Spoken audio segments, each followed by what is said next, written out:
Bienvenue dans cet axe violet que nous avons choisi d'intituler Veille et culture numérique. Quelle que soit la discipline que vous enseignez, l'établissement du secondaire que vous fréquentez, que vous soyez au collège ou au lycée, tout le monde se pose les mêmes questions en arrivant dans le métier.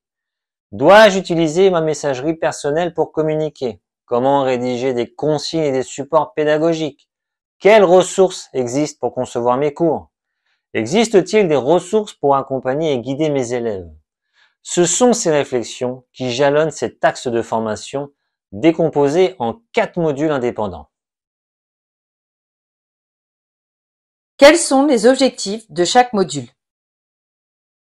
Désormais incontournables, ce sont les plaques tournantes des communications, des échanges de fichiers et de la vie scolaire.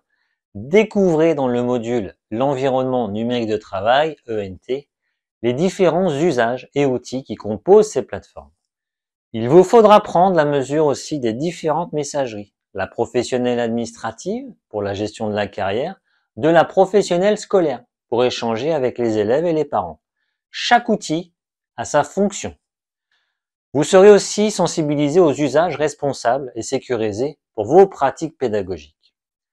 Ensuite, le module La réalisation de supports pédagogiques. Dans ce module, vous allez apprendre à préparer des supports pédagogiques en respectant les règles élémentaires de mise en page. Ces documents de travail dans lesquels vous devrez rédiger des consignes pour rendre vos élèves autonomes et en essayant d'adapter vos ressources pédagogiques aux supports de diffusion dont vous disposez et que vous allez vouloir utiliser.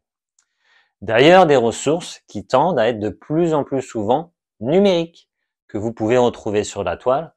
Encore faut-il savoir où chercher et connaître les incontournables.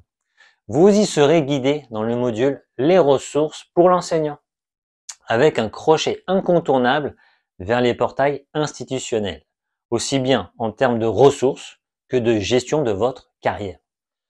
Enfin, vous pourrez trouver tout un tas de ressources à destination de vos élèves, notamment pour qu'ils puissent produire des réalisations, qu'elles soient virtuelles ou réelles, pour que vous puissiez aussi expérimenter l'accessibilité et développer l'autonomie de vos élèves, grâce notamment à des applications, des logiciels, afin de les accompagner dans leurs difficultés en cas de troubles de l'apprentissage.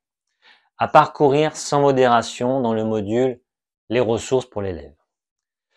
Cet axe vous permettra d'intégrer les éléments de la culture numérique nécessaires à l'exercice de ce métier en vous immergeant dans cette sphère numérique éducative très riche et foisonnante de ressources.